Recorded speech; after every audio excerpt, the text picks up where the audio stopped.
आइए जानते हैं भगवान शंकर की कहानी। यह बात ध्यान रखने की है कि वेद कहते हैं कि ईश्वर अजन्मा है। यह हम ईश्वर की बात नहीं करेंगे, देवों के देव महादेव की बात करेंगे, जो सबसे ज़्यादा ईश्वर तुल्य है। हिंदू धर्म मानता है कि ईश्वर ने कुछ भी नहीं बनाया, उसकी उपस्थिति से सब कुछ स्वतः ही बनाता है। ईश्वर समय और आकाश की तरह है, जिसके भीतर सब कुछ है, फिर भी वह सबसे बाहर है और उसके भीतर कुछ भी नहीं है। ब्रह्मा, विष्णु और शिव का जन्म एक रहस्य है। तीनों के जन्म की कथाएं वेद और पुराणों में अलग अलग हैं। उनके अलग अलग होने का कारण यह है कि जो शिव को मानते हैं वो शिव को ही केंद्र में रखकर अपना दर्शन गढ़ते हैं, और जो विष्णु को मानते हैं वो विष्णु को केंद्र में रखते हैं। लेकिन सभी पुराण इस बात पर सहमत हैं कि शिव ने ब्रह्मा के पुत्र दक्ष की पुत्री सती और विष्णु ने ब्रह्मा की पुत्र भृगु की पुत्री लक्ष्मी से विवाह किया। ऐसे में सभी तरह की अलंकृत और श्रृंगारिक कथाओं के रहस्य को समझना जरूरी है। मैं भगवान शिव की और विष्णु के जन्म के विषय में कई कथाएं प्रचलित है। शिव पुराण के अनुसार भगवान शिव को स्वयं शंभु माना गया है, जबकि विष्णु पुराण के अनुसार भगवान विष्णु को स्वयंभू के हैं। शिव पुराण के अनुसार एक बार जब भगवान शिव अपने टखने पर अमृत मल रहे थे, तब उससे भगवान विष्णु पैदा हुए। जब कि विष्णु पुराण के अनुसार ब्रह्मा भगवान विष्णु की नाभि के कमल से पैदा हुए, जबकि शिव भगवान विष्णु के माथे के तेज से उत्पन्न हुए बताए गए हैं। विष्णु पुराण के अनुसार माथे के तेज से उत्पन्न होने के कारण ही शिव हमेशा योग मुद्रा में रहते हैं। शिव के जन्म की कहानी हर कोई जानना चाहता है।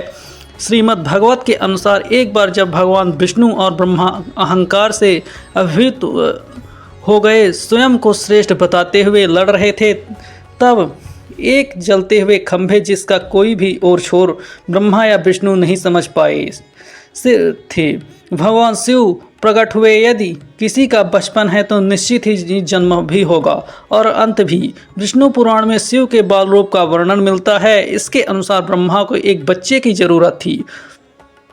उन्होंने इसके लिए तपस्या की। तब अचानक उनकी गोद में रोते हुए बालक शिव प्रकट हुए। ब्रह्मा ने बच्चे से रोने का कारण पूछा तो उसने बड़ी मासूमियत से जवाब दिया कि उसका नाम ब्रह्मा नहीं है, इसलिए वह रो रहा है। तब ब्रह्मा ने शिव का नाम रुद्र रखा, जिसका अर्थ होता है कि रोने वाला शिव का।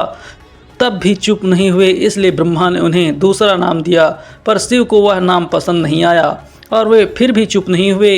इस तरह शिव को चुप कराने के लिए ब्रह्मा ने 8 नाम दिए। शिव 8 नामों से प्रचलित हुए। रुद्र, सर्व, भाव, उग्र, भीम, पशुपति, ईशान और महादेव से जाने गए। शिव पुराण के अनुसार ये नाम पृथ्वी पर लिखे गए थे। शिव के इस प्रकार ब्रह्मा पुत्र के रूप में जन्म लेने के पीछे भी विष्णु पुराण की एक पौराणिक कथा है।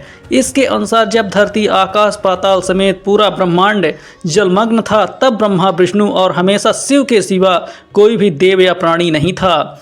तब केवल विष्णु ही जल सतह पर अपने शेष नाग पर लेटे नजर आ रहे थे। तब उनकी नाभि से कमल नल पर ब्रह्मा जी प्रकट हुए। ब्रह्मा विष्णु जब सृष्टि के संबंध में बात कर रहे थे तो शिव जी प्रकट हुए। ब्रह्मा जी ने उन्हें पहचानने से इनकार कर दिया। तब शिव के रूठ जाने के भय से भगवान विष्णु ने दिव्य दृष्टि प्रदान कर ब्रह्मा को शिव की याद दिलाई। ब्रह्मा को अपनी गलती का एहसास हुआ और शिव को क्षमा मांगते हुए उन्होंने उनसे अपने पुत्र रूप में पैदा होने का आशीर्वाद मांगा। शिव ने ब्रह्मा की प्रार्थना स्वीकार करते हुए उन्हें आशीर्वाद प्रदान किया। कलंतार में विष्णु के कांस के मैल से पैदा हुए। मधुकैटभ राक्षसों के वध के बाद जब ब्रह्मा ने सृष्टि की रचना की तो उन्हें एक बच्चे की जरूरत पड़ी और तब उन्हें भगवान शिव का आशीर्वाद ध्यान आया। अतः ब्रह्मा ने तपस्या की और बालक शिव बच्चे के रूप में उनकी गोद में प्रकट हुए। भगवान शिव को क्या विवाह ब्रह्मा के पुत्र दक्ष की पुत्री की सती से हुआ था। एक बार दक्ष ने एक विशाल यज्ञ का आयोजन किया, लेकिन उन्होंने शिव व सती को निमंत्रित नहीं किया। भगवान शिव के से मना करने के बाद भी सती इस यज्ञ में आई और जब उन्होंने यज्ञ में अपने पति शिव का अपमान होते देखा तो यज्ञ वेदी में कूदकर उन्होंने अपने देह का त्याग कर दिया। जब भगवान शिव को यह ज्ञात हुआ तो उन्होंने क्रोध में अपने सिर से एक जटा उखाड़ी और उसे रोषपूर्वक पर्वत के ऊपर पटक दिया। उस जटा से महाभयंकर वीरभद्र प्रकट हुए। शिव के इस अवतार ने दक्ष के यज्ञ का विध्वंस कर दिया और दक्ष का सिर का काटकर उसे मृत्युदंड दिया। बाद में देवताओं के अनुरोध करने पर भगवान शिव ने दक्ष के सिर पर बकरे का मुंह लगाकर उसे पुनः जीवित कर दिया। वीरभद्र के अलावा शिव के 8 और अवतार हुए जिनके नाम पर इस प्रकार हैं: पिपलाद, नंदी, भैरव, अश्वत्थामा, सर्वावतार, गृहपति, दुर्वासा, हनुमान, वृषभ, यतिनाथ, कृष्ण दर्शन, अवभूत, भिक्षु, वर, सुरेश्वर, किरात, सुनट, नर्तक, ब्रह्मचारी और यज्ञ। इस संदर्भ में एक कथा है कि एक बार ब्रह्मा और विष्णु को में श्रेष्ठता को लेकर दोनों में विवाद होने लगा।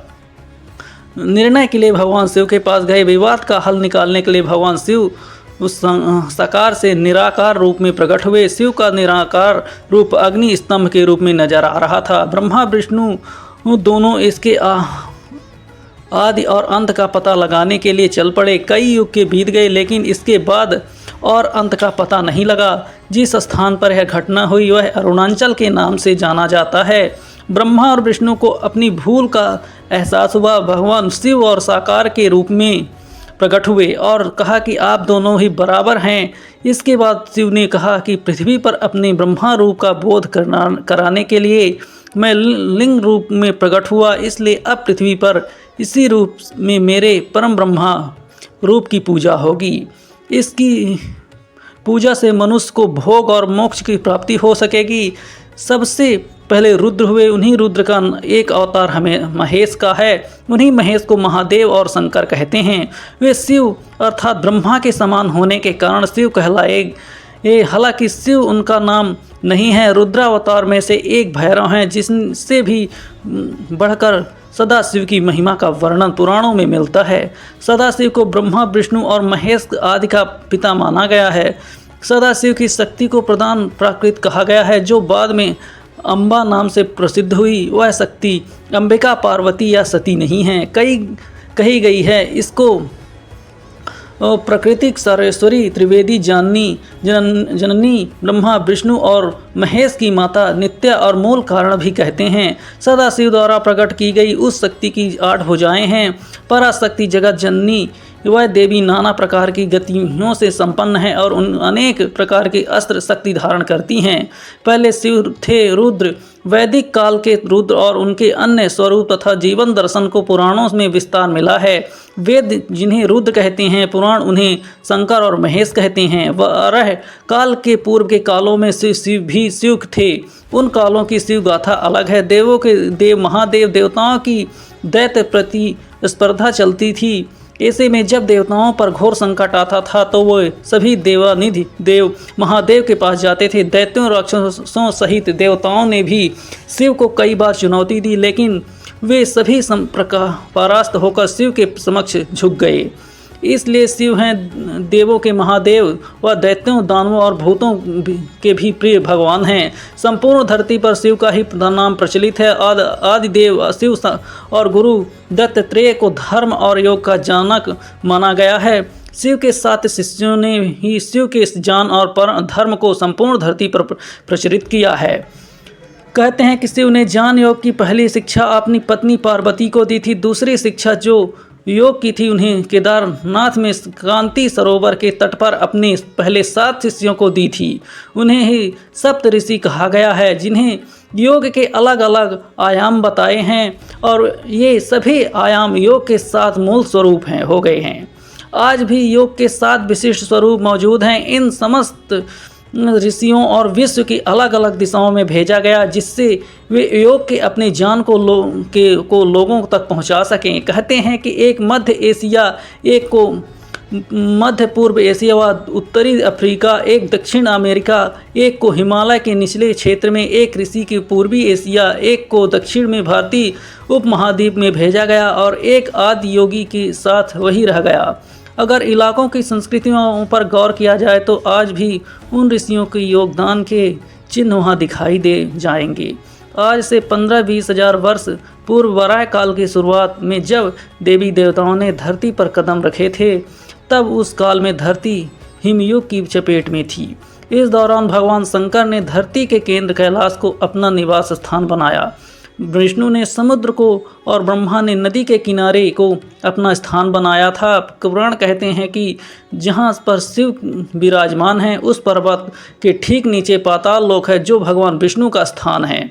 शिव के आसन के ऊपर वायुमंडल के पार क्रमशः स्वर्गलोक और फिर ब्रह्मा जी का स्थान है, जबकि धरती पर कुछ भी नहीं था। इन तीनों से सब कुछ हो गया। वैज्ञानिकों के अनुसार तिब्बत धरती को सबसे प्राचीन भूमि और पुरांत काल में इनके चारों ओर समुद्र हुआ करता था। फिर जब समुद्र हटा तो अन्य धरती पर प्रकटन हुआ और इस तरह धीरे धीरे जीवन भी फैलता गया। सर्वप्रथम शिव ने ही धरती पर अपने जीवन के प्रचार प्रसार का प्रयास किया, इसलिए उन्हें आदिदेव भी कहा जाता है।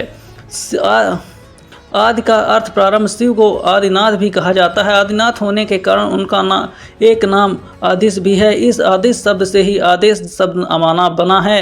नाथ साधु तब एक दूसरे से मिलते हैं और कहते हैं आदेश। शिव के अलावा ब्रह्मा विष्णु ने संपूर्ण धरती पर जीवन की उत्पत्ति और पालन कार्य किया। सभी ने मिलकर धरती को रहने लायक बनाया और यहाँ देवताओं, दैत्य, दानव, गंधर्व, यक्ष और मनुष्य की आबादी को भी बढ़ाया था।